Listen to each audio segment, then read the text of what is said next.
Good evening, everyone, my dear subscribers, my students, my friends, my viewers. How are you all? I hope you all must be fine and waiting for my next video. So here you are. As I have told you that UPPSC Uttar Pradesh Public Service Commission UPPSC ने GDC की vacancy निकाली है, तो जिसका अभी form filling है और 6 अक्टूबर तक फॉर्म फिल कर सकते हैं। तो उसका ये सिलेबस है होम साइंस का, ठीक है। प्री और मेंस होगा उसमें। फर्स्ट प्री में जो जनरल स्टडीज़ और सब्जेक्टिव पेपर आएगा, ऑब्जेक्टिव सब्जेक्ट का आएगा ऑब्जेक्टिव फॉर्म में, और जो मेंस होगा, जो प्री क्वालिफाई करेंगे उनका फिर मेंस होगा। और मेंस में क्या आएगा, मेंस में पूरा सब्जेक्टिव है, मतलब बहुत लंबे लंबे आंसर्स लिखने होंगे। तो लेकिन जो सब्जेक्ट है, जो सब्जेक्ट का सिलेबस है वो सेम रहेगा, ठीक है। तो आपको अभी मैं ये जो सिलेबस है वो बता देती हूँ। और इस वीडियो को स्टार्ट करने से पहले मैं सभी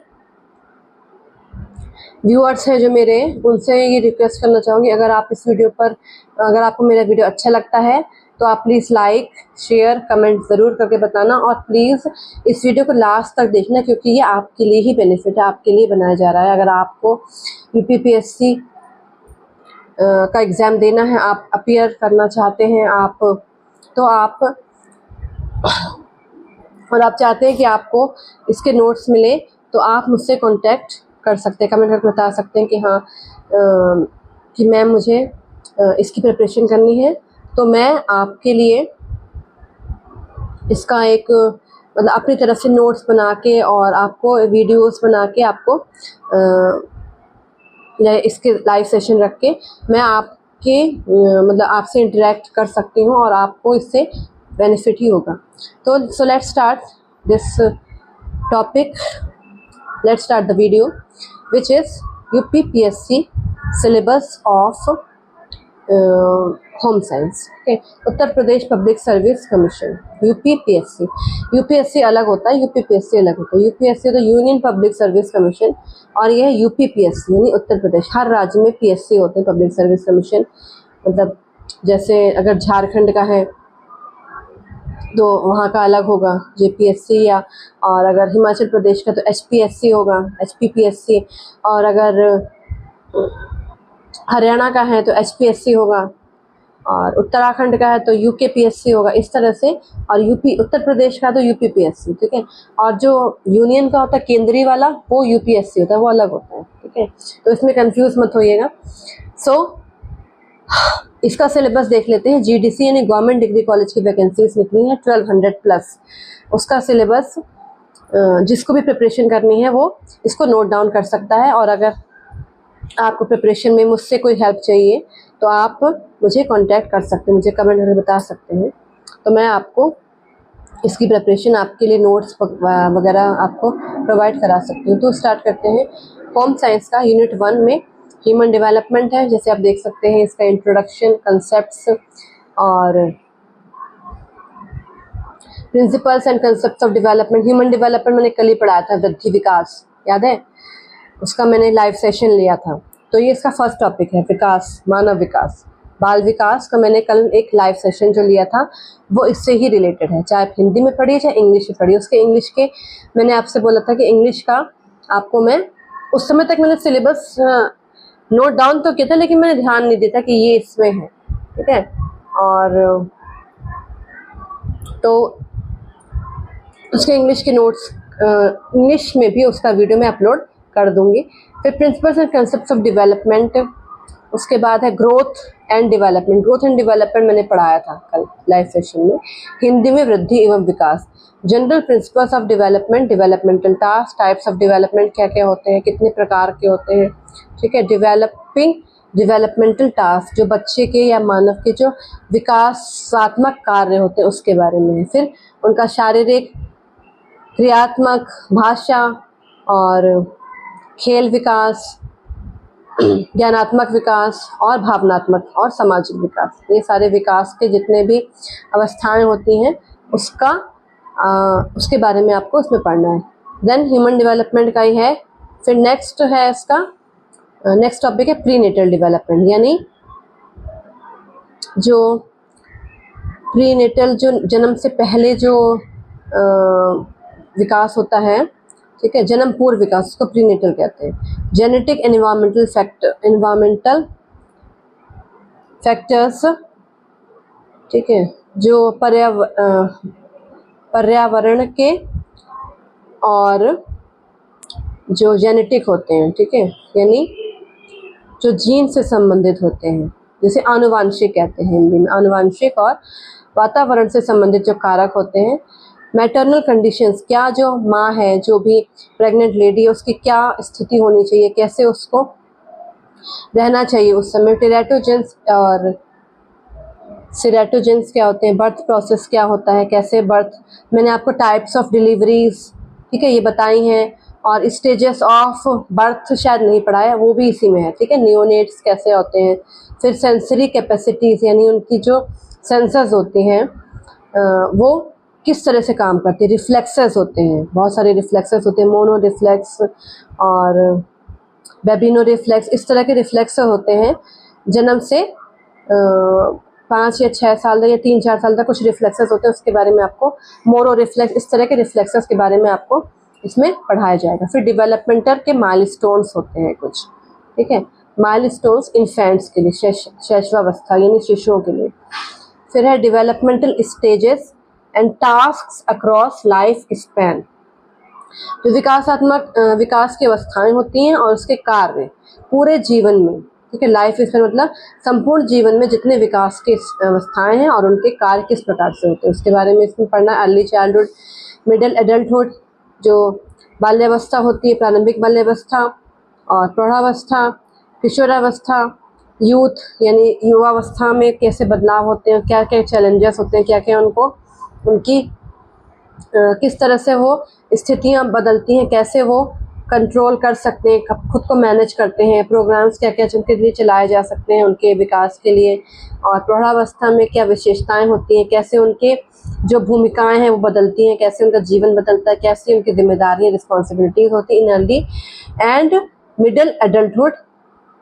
एजिंग, ठीक है, एजिंग मतलब जैसे कि एजिंग होती है जो वृद्धि, जो शरीर में बदलाव होते हैं, ठीक है। एजिंग से हमें कोई भी सामने वाला हमें ये पहचान लेता है कि हाँ ये जो व्यक्ति है ये इस उम्र का है और इसका वृद्धि इसका जो शरीर है वो उसमें बदलाव आ रहे हैं, तो उसमें क्या क्या चेंजेस आते हैं, फिजिकल और मेंटल चेंजेस, ठीक है, उसके बारे में इसे पढ़ना है। फिर नेक्स्ट है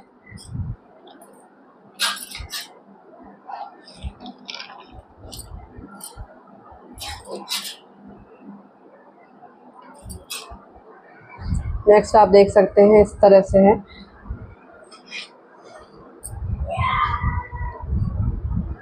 पहला है तब थर्ड तक पढ़ ली। फिर फोर्थ है early childhood care and education concepts. Early childhood जो प्रारंभिक बाल्यावस्था होती है इसमें किस तरह से उनकी केयर की जाती है उन बच्चों की, बाल्यों की, और उनकी शिक्षा पर कैसे हम ध्यान दे सकते हैं। कंसेप्ट, उसका जो कंसेप्ट क्या होता है वो उसका मीनिंग क्या होता है, और ऑब्जेक्टिव्स यानी लक्ष्य क्या होते हैं, ठीक है, कुछ गोल्स रखे जाते हैं। नीड क्या होती है, स्कोप क्या होता है, ECC early childhood care and education का जो एब्रीविएशन होता है जो उसे कहते हैं ECCE।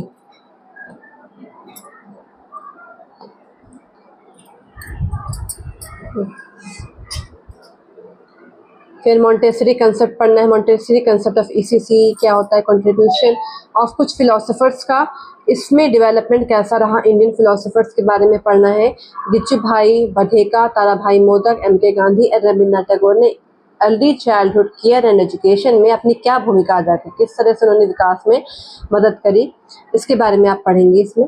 कंट्रीब्यूशन ऑफ ICCW, ठीक है, ये एक बहुत सारी संस्थाएं हैं, उन्होंने क्या क्या कंट्रीब्यूशन दिया। NCERT है, ICDS है, यूनिसेफ है, NCT to ECC, इन सभी ने ये बच्चों के लिए जो होती हैं स्टेजेस, संस्थाएं हैं, इंस्टीट्यूशंस हैं, उन्होंने भारत में किस तरह से योगदान दिया है ECC के लिए, यानी early childhood care and education, प्रारंभिक जो बाल्यावस्था होती है उसकी शिक्षा, उन बच्चों की शिक्षा, उनके देखभाल के लिए किस तरह से NCT ने, यूनिसेफ ने, ICDS ने, ICCW और NCERT ने कैसे योगदान दिया है, इनका योगदान के बारे में पढ़ना है। फिर नेक्स्ट है 5th टॉपिक है theoretical perspectives of human development. ठीक है, थ्योरेटिकल मतलब जो हम थ्योरीज पढ़ते हैं, सारी थ्योरीज हैं इसमें। कुछ थ्योरी से पढ़ा चुकी हूँ आपको, फ्रायड एंड एरिक्सन की थ्योरी पढ़ा चुकी हूँ, कोलबर्ग की पढ़ा चुकी हूँ, मॉरल डेवलपमेंट की, और जीन पियाजे की पढ़ा चुकी हूँ। और बाकी ये सारे नोट्स मैं आपको वीडियो अपलोड कर रखा है, वो आप उसमें देख सकते हैं। बाकी इकोलॉजिकल थ्योरी जो यूरी ब्रॉनफेन-ब्रेनर की है, और लर्निंग थ्योरीज हैं अल्बर्ट बंडूरा, और सोशियो कल्चरल थ्योरी विगोट्स्की की, ये भी आपको बहुत जल्द मैं आप वीडियोस का अपलोड करूँगी फिर। ठीक है, नेक्स्ट टॉपिक है 6 children and person with special need. कुछ विशेष आवश्यकताओं वाले बच्चे होते हैं जो अयोग्य होते हैं, असमर्थ होते हैं किसी अपने शारीरिक रूप से, मानसिक रूप से, तो उनके लिए क्या किस तरह से उनको अवसर प्रदान किए जाते हैं ताकि वो और बच्चों की तरह अपनी क्षमताओं को कैसे विकसित कर सकते हैं, कैसे वो दूसरे बच्चों से के साथ मिलजुल कर पढ़ सकते हैं, अपनी जो उनकी डिसेबिलिटीज़ हैं, अयोग्यताएं हैं, उनके बावजूद भी। ठीक है, इसके बारे में पढ़ा जाएगा। टाइप्स ऑफ डिसेबिलिटीज़ क्या होती है, फिजिकल और मानसिक, सेंसरी, लर्निंग, गिफ्टेड चिल्ड्रन कैसे होते हैं। ठीक, techniques to identify and assess various disabilities, क्या क्या तकनीकें होती है जिससे हम पहचान सकते हैं कि इस बच्चे में इस तरह की अयोग्यता है। Special education for children with developmental challenges, उन बच्चों के लिए जो इस तरह से विकासात्मक जो उनकी चैलेंजेस होते हैं, ठीक है, उन बच्चों की शिक्षा के लिए हम किस तरह से विशेष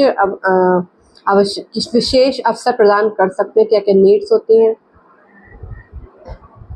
ठीक है, क्या क्या प्रोग्राम्स और पॉलिसीज़ होती हैं उन बच्चों के लिए, किस तरह से हम नई नई योजनाएं बना सकते हैं, कैसे नियम बना सकते हैं, और उनके रिहैबिलिटेशन के लिए, क्योंकि ऐसे बच्चों को स्कूल में नहीं एक्सेप्ट किया जाता है।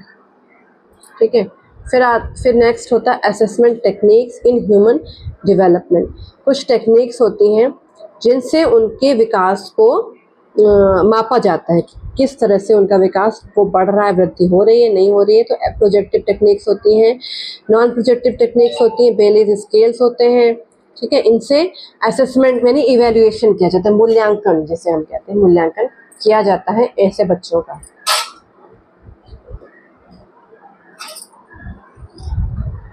एप्गार scale, neonatal behavioural assessment scale, ये सारे स्केल्स होते हैं उन बच्चे के डेवलपमेंट को मेजर करने के लिए। एप्गार स्केल जो न्यू बॉर्न बेबी होता है उसके लिए होते हैं। ठीक है, और भी बहुत सारे स्केल होते हैं, उसके बारे में इसमें पढ़ा जाएगा। देन है early family issues and approaches. इसी में ह्यूमन डेवलपमेंट में कुछ फैमिली के इश्यूज होते हैं, पारिवारिक समस्याएं होती हैं, और उनको किस तरह से किस तरह से उनको समझा जा सकता है, सुलझाया जा सकता है। ठीक है, मैरिज का मीनिंग क्या होता है, रेडीनेस फॉर मैरिज, मैरिज की जो उम्र होती है, एज होती है, किस उम्र में एक जो बालक और बालिका किस उम्र में वो तैयार हो जाते हैं साइकोलॉजिकली, मेंटली, फिजिकली। ठीक है, मैरिटल डिसहार्मनी क्या होती है, उसमें कैसे उनके बीच जो भी समस्याएं आती हैं उसके बारे में बात की जाएगी। फैमिली रिलेशंस कैसे होने चाहिए, लीगल एस्पेक्ट्स इन मैरिज, कुछ अगर लीगल एस्पेक्ट यानी कानूनी कुछ अगर कानूनी रूप से किस तरह से मैरिज को सुधारा जा सकता है, या अगर मैरिज नहीं चल रही है तो डिवोर्स और अडॉप्शन के बारे में पढ़ना है। डेवलपमेंटल प्रोग्राम्स, विमेन के लिए डेवलपमेंटल प्रोग्राम्स, अगर ऐसी कोई विमेन है जिसके मैरिज सही नहीं चली और उसके बच्चे भी हैं, तो उसके विकास के लिए कैसे कैसे कार्यक्रम चलाए जा सकते हैं। फैमिली इन क्राइसिस, ठीक है, फैमिली इन क्राइसिस में है डाउरी, डोमेस्टिक वायलेंस, कॉन्फ्लिक्ट, जिस फैमिलीज में जिस हस्बैंड वाइफ के बीच इस तरह की समस्याएं आती हैं उनको कैसे सुधारा जा सकता है, कैसे कैसे समस्याएं होती हैं। फिर गाइडेंस काउंसलिंग कैसे उनको दी जा सकती है पूरे जीवन काल में। ऑब्जेक्टिव्स क्या क्या होते हैं, प्रिंसिपल्स क्या होते हैं, अप्रोचेस क्या होते हैं, gender sensitisation and women empowerment, gender के बारे में और जो विमेन एम्पावरमेंट यानी महिला सशक्तिकरण के बारे में इसमें कंप्लीट पढ़ना है। फिर ये यूनिट 1 कंप्लीट हो जाती है। फिर आती है यूनिट 2 से फूड साइंस में food properties of food, physical and chemical properties, quality evaluation, food का इवैल्यूएशन कैसे किया जा सकता है, ठीक है, subjective and objective, energy value of foods, foods की जो एनर्जी होती है, हर फूड का जो कैलोरी के बारे में मतलब पता करना है कि हर फूड की जो एनर्जी इनटेक होता है हमारे अंदर जब हम फूड कंज्यूम करते हैं तो कितना एनर्जी उससे हमको मिलती है। बीएमआर, आरएमआर, बीएमआर होता है बेसल मेटाबॉलिक रेट, आरएमआर होता है रेस्टिंग मेटाबॉलिक रेट। जब हम रेस्ट करते हैं तो हमारा जो मेटाबॉलिक रेट होता है वो क्या होता है, फैक्टर्स अफेक्टिंग एनर्जी रिक्वायरमेंट्स। कौन कौन से ऐसे कारक होते हैं जो हमारे शरीर की जो ऊर्जा है उसकी आवश्यकताओं को प्रभावित करते हैं, फैक्टर्स अफेक्टिंग एनर्जी रिक्वायरमेंट, ऊर्जा की आवश्यकता प्रभावित करने वाले कारकों के बारे में से पढ़ना है। देन होता है food pigments, additives and their role in food preparation. Food pigments होते हैं कुछ जो हम बाहर से हैं रेडीमेड फूड खाते हैं, उनमें क्या क्या पिगमेंट्स डाले जाते हैं, क्या क्या एडिटिव्स होते हैं, एडिटिव्स जिससे कि फूड हमारे पास आने तक खराब ना हो और फूड प्रिपरेशन में उनका क्या रोल होता है इसके बारे में से पढ़ना है। देन सेंसरी इवैल्यूएशन, डेफिनेशन और टाइप्स क्या क्या होते हैं, कैसे इवैल्यूएट किया जा सकता है फूड को, ठीक है, उसके सेंसरी यानी सेंसेस के द्वारा। Then food processing techniques, food processing में जो प्रोसेसिंग की जाती है फूड की और उसमें क्या क्या उसकी न्यूट्रिशनल वैल्यू पर प्रभाव पड़ता है। मेथड्स ऑफ कुकिंग क्या क्या होती है, मेथड्स ऑफ कुकिंग मैंने पढ़ाया है आपको, वीडियो डाला है, अपलोड किया है और उसका रिवीजन भी करवाया है, अगर नहीं करवाया तो मैं करवा दूंगी। फिर principles and methods of food processing के कुछ प्रिंसिपल, सिद्धांत और मेथड्स यानी विधियां होती हैं। Drying, concentration, freezing, cryogenic freezing, fermentation, irradiation, canning, sterilisation, pasteurisation. Definition HACCP मैंने पढ़ाया है, उसकी डेफिनेशन क्या होती है, प्रिंसिपल्स क्या होते हैं, थोड़ा सा डिटेल में और एक्सप्लेन कर दूंगी मैं HACCP को, ये बहुत इंपॉर्टेंट है। HACCP हर एग्जाम में आता है। HACCP के principle, application during food processing, ठीक है, उसकी जो फूड प्रोडक्ट की जो प्रोसेसिंग होती है, कोई भी भोजन है, भोज्य उत्पाद, उसकी किस तरह से उसकी प्रोसेसिंग में किस तरह से अप्लाई किया जाता है, ठीक है। देन होता है फूड एनालिसिस। फूड एनालिसिस में क्या होगा,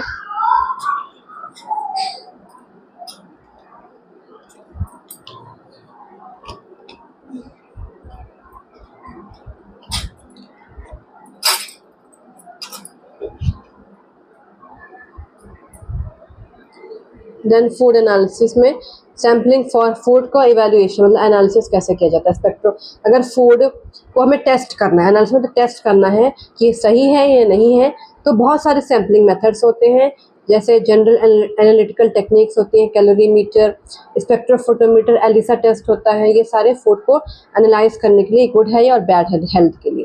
देन फूड पैकेजिंग, लेबलिंग, क्या क्या मेथड्स होते हैं, processing and packaging techniques of fruits and vegetables, meat, fish, eggs, poultry, milk, storage of perishable and non perishable foods का स्टोरेज कैसे किया जा सकता है। Traditional modern food storage method, पारंपरिक और आधुनिक फूड स्टोरेज के जो विधियां होती है, फूड को संरक्षित करने की, उसको स्टोर करने की जो विधियां होती हैं रखने की, वो क्या क्या होती हैं। देन है food safety and sanitation, food की सुरक्षा और उसका सैनिटेशन यानी कि साफ सफाई का ध्यान रखना। माइक्रोबायोलॉजी ऑफ फूड्स, माइक्रोब्स जो होते हैं, माइक्रोब्स, वायरसेस, बैक्टीरिया, ये सब फूड्स में ना लग पाए। माइक्रोबायोलॉजी क्या होती है इसके बारे में पढ़ना। माइक्रोब्स, ऐसे माइक्रोब्स, कीटाणु, विषाणु जो कि भोजन की बीमारियों के लिए जिम्मेदार होते हैं, जैसे वायरस हो गया, बैक्टीरिया हो गया, फंजाई हो गया, ये सारे माइक्रोब्स होते हैं। और कुछ मॉथ्स होते हैं, कुछ कीट होते हैं जिसकी वजह से फूड हमारा ख़राब हो जाता है, तो इसके बारे में आपको पढ़ाया जाएगा। टॉक्सिन्स, फूड टॉक्सिन्स क्या क्या होते हैं, एंटी न्यूट्रिशनल फैक्टर्स क्या क्या होते हैं। एंटी न्यूट्रिशनल फैक्टर मतलब यानी कि जो अपोषणकारी होते हैं, जिनसे हमारा पोषण प्रभावित होता है, पोषण को हमारे शरीर को पोषण नहीं मिल पाता, बल्कि हमारा जो शरीर है उन एंटी न्यूट्रिशन फैक्टर्स के द्वारा हमारे शरीर को हानि पहुंचती है, हमारी बीमारी हो सकती है। Then food safety and sanitation in kitchen and hospitals, क्या क्या किचन में हमें सैनिटेशन कैसे रखना चाहिए, कैसे भोजन को संभाल के रखना चाहिए, सोर्सेस क्या क्या होते हैं फूड कंटामिनेशन एंड स्पॉयलेज, ठीक है, किस तरह से फूड कंटामिनेट होता है, क्या क्या स्रोत होते हैं, हाँ, और स्पॉयलेज के कैसे भोजन खराब हो जाता है, बायोलॉजिकल, केमिकल, मैकेनिकल स्पॉयलेज क्या क्या होती है, food adulteration and methods of detection, जो भोजन की भोज्य मिलावट है ना, भोज्य मिलावट, उसके बारे में पढ़ना है और उसको हम कैसे पहचान सकते हैं घर में, ठीक है। टॉक्सिकेंट्स इन फूड, भोजन में टॉक्सिक एजेंट्स जो होते हैं, टॉक्सिक यानी विषाणु कह सकते हैं, या जो विषैले पदार्थ होते हैं भोजन में, वो क्या क्या होते हैं, कैसे उसको हम देख सकते हैं, पहचान सकते हैं, कैसे हमें उससे दूर रह सकते हैं। फूड फोर्टिफिकेशन क्या क्या होता है, programmes and policies in food fortification, functional foods के बारे में, न्यूट्रास्यूटिकल फूड्स होते हैं उसके बारे में पढ़ना है। Then food standards, legislation, quality control and assurance, food safety, quality control and food laws and acts, FSSAI, FAO, MPO, Agmark, BIS, FPO and ये सब मैं आपको अपलोड्स का वीडियो में कर चुकी हूँ और रिवाइज भी करवा चुकी हूँ, ठीक है। लेकिन इसके साथ मैं फिर से एक्सप्लेन करूँगी।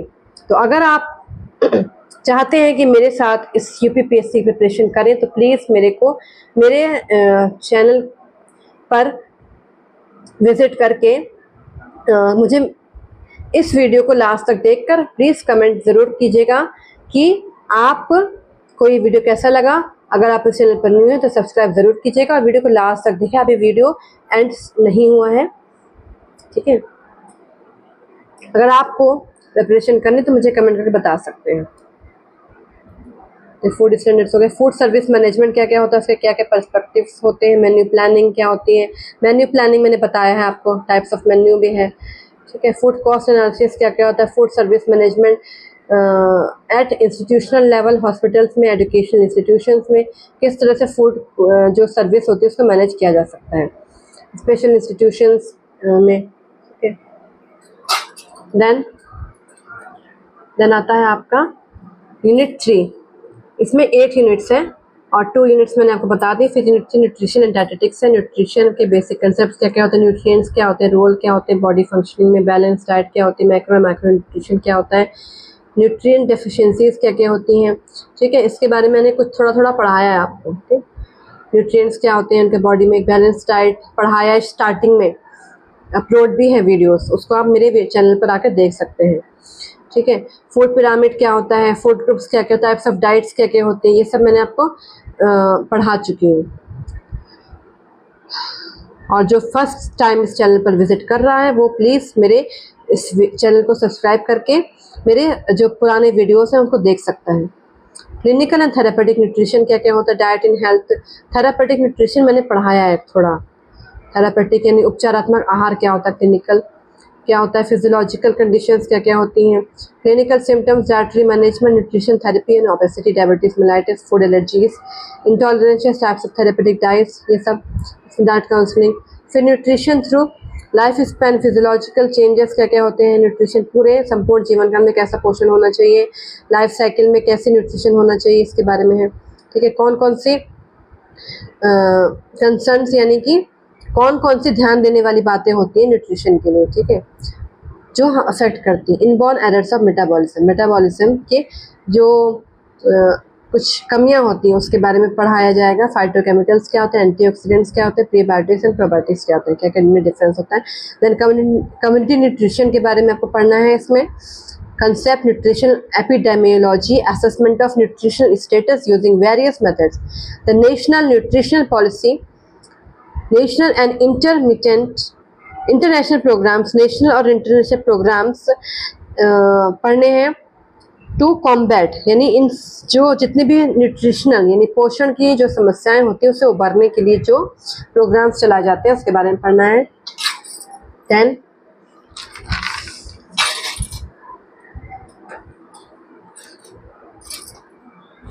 है PEM, protein energy mail nutrition आप पढ़ चुके हैं, मैंने वीडियो डाला। विटामिन ए डेफिशिएंसीज पढ़ चुके हैं, iodine deficiency, objectives and principles of nutrition education, nutrition monitoring, surveillance, ये सब आपको मैं डिटेल में पढ़ा चुकी हूँ, ठीक है।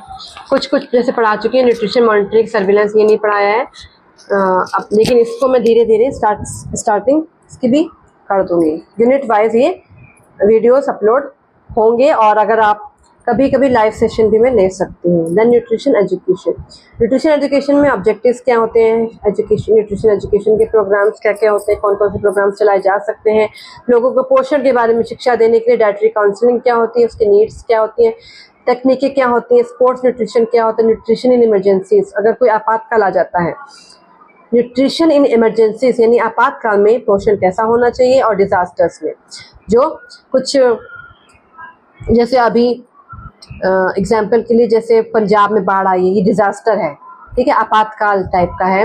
आपातकाल तब होता है जब कोई लड़ाई युद्ध होता है और इमरजेंसी लगाई जाती है, ठीक है, नेशनल इमरजेंसी।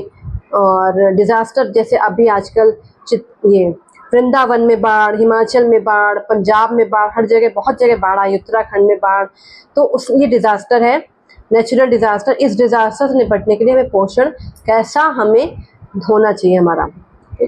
फिर फैमिली रिसोर्स मैनेजमेंट आ जाता है, unit 4 resource management and consumer science, इसमें ये सारे टॉपिक आ जाते हैं। फिर मैनेजमेंट क्या होता है, concept and purpose of management, systems approach के बारे में पढ़ना, management process, stages, planning, supervision, controlling, management process के बारे में पढ़ना, एनर्जी, मनी एंड स्पेस। ये जो एनर्जी, मनी और decision making, approach to family resource management, गृह प्रबंध के बारे में पढ़ा चुकी हूँ, उसको हिंदी में गृह प्रबंध कहते हैं, ठीक है, इसके बारे में बताया मैंने थोड़ा सा। फिर देन है रिसोर्सेज क्या क्या होते हैं, रिसोर्सेज के क्लासिफिकेशन, रिसोर्स कंजर्वेशन, जो संसाधन होते हैं जिसकी हेल्प से हम अपना लक्ष्य पूरा करते हैं परिवार में रहकर। टाइम मैनेजमेंट क्या होता है, एनर्जी मैनेजमेंट क्या होता है, ऊर्जा का किस तरह से हम मैनेज करते हैं, वर्क सिंप्लीफिकेशन मैंने पढ़ाया है, मुंडल्स क्लासेस ऑफ चेंज, फटीग क्या होता है, टाइप्स क्या होते हैं उसके, इसके बारे में भी आपको पढ़ाना है, पढ़ाया जाएगा, इसके बारे में आपको सब पढ़ना है। फिर मोटिवेशन क्या होता है, फैक्टर्स क्या क्या होते हैं, ठीक है। मोटिवेशन यानी कि हमको किस तरह से एक तरह से मोटिवेशन को क्या बोलेंगे हिंदी में, मोटिवेशन यानी कि हमारा जो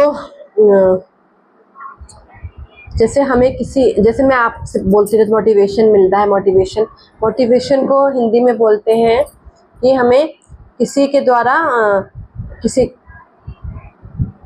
जैसे हमने कोई वीडियो देखा या किसी से हमें प्रेरणा मिलती है। मोटिवेशन यानी कि प्रेरणा, कार्य करने की, अच्छा कार्य करने की जो प्रेरणा होती है उसे मोटिवेशन कहते हैं, ठीक है।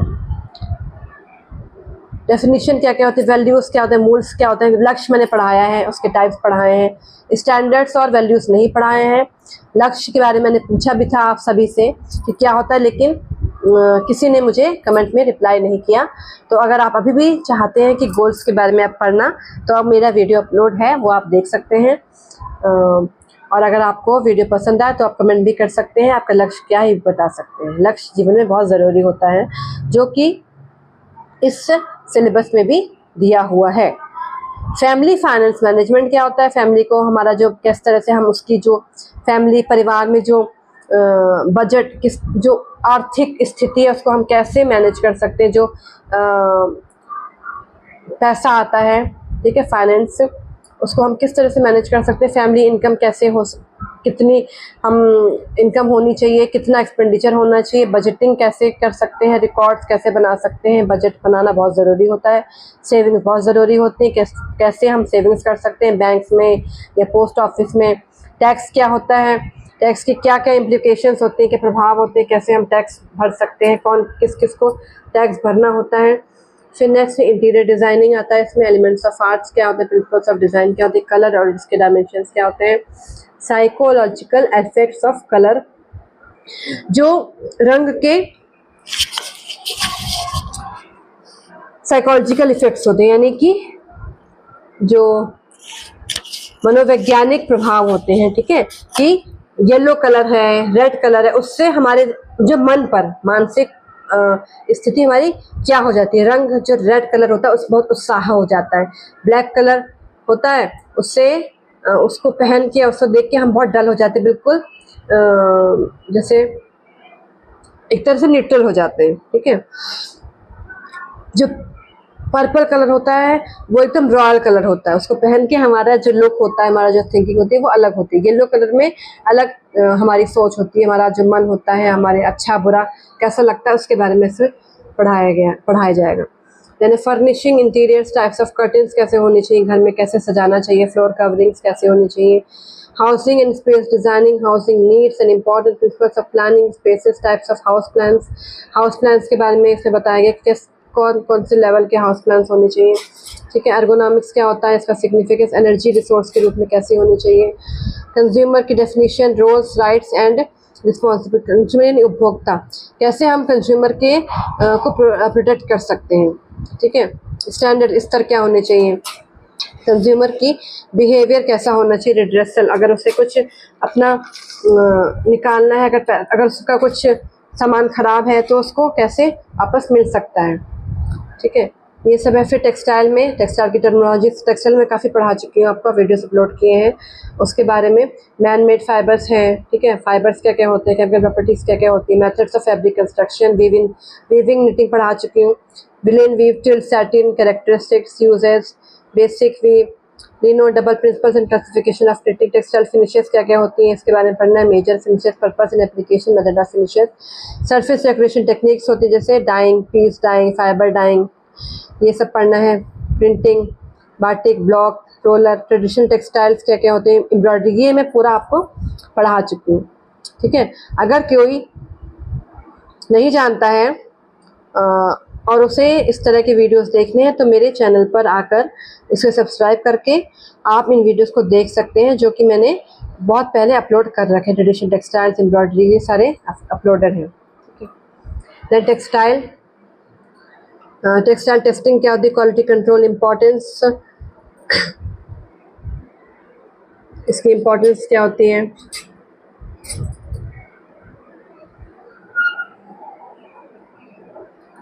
Techniques of testing fibres, fibre testing करने की टेक्निक्स, ये answer, fabric colour, fastness testing, ये सारी टेस्टिंग की है। टेस्टिंग इकोलॉजी, टेक्सटाइल इकोलॉजी क्या होती है, कैसे इको टेक्सटाइल होते हैं, कैसे हम इको लेबल्स तैयार करते हैं, ये जो पर्यावरण में नुकसान ना पहुँचाएं।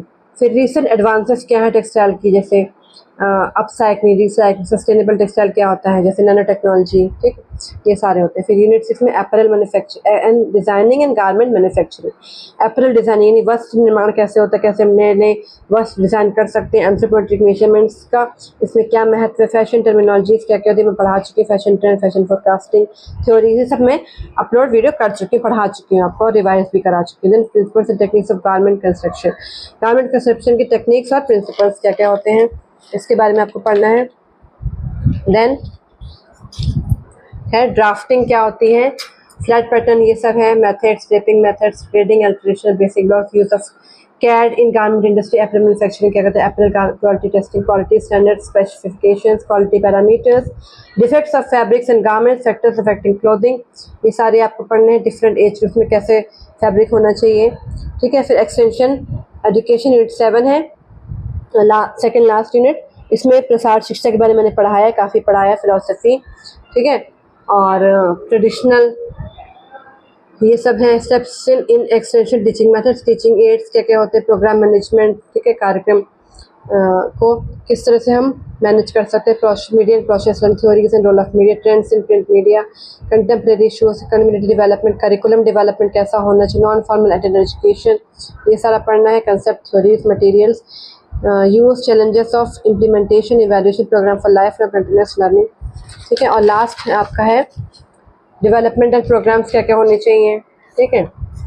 कम्युनिकेशन सिस्टम क्या, जो संचार होता है इसके बारे में थोड़ा सा पढ़ा है। Concept of leadership in communities, communication, communities, role क्या होते हैं लीडरशिप की। फिर रिसर्च मेथोडोलॉजी, रिसर्च के बारे में सारा, रिसर्च, सैम्पलिंग, वेरिएबल्स क्या क्या होते हैं, कंसेप्चुअल अंडरस्टैंडिंग क्या होती है, कैसे डेटा को लिया जाता है, टेबुलेशन क्या होता है, डेटा डिस्ट्रीब्यूशन कैसे होता है, डिस्ट्रीब्यूशन की टाइप्स। फिर फ्रीक्वेंसी डिस्ट्रीब्यूशन, हाइपोथेसिस क्या होती है, जिसे हम कहते हैं हाइपोथेसिस को जो मेन बनाई जाती है, जिसको बनाने के बाद हम टेस्टिंग कर सकते हैं और डेटा को वैलिड कर सकते हैं, ठीक है। फिर parametric test, relational analysis, coefficient of correlation, rank correlation, regression और scientific writing types of report, steps in report writing. तो आपको वीडियो अच्छा लगा तो प्लीज़ लाइक, कमेंट, शेयर करके बताइएगा। And thank you so much. Subscribe करके बेल आइकन प्रेस करके मेरे वीडियो को मुझे नोटिफाई, आप अगर आप सब्सक्राइब करते हैं तो आपको सबसे पहले मेरे वीडियोस का नोटिफिकेशन मिल जाएगा। Thank you so much.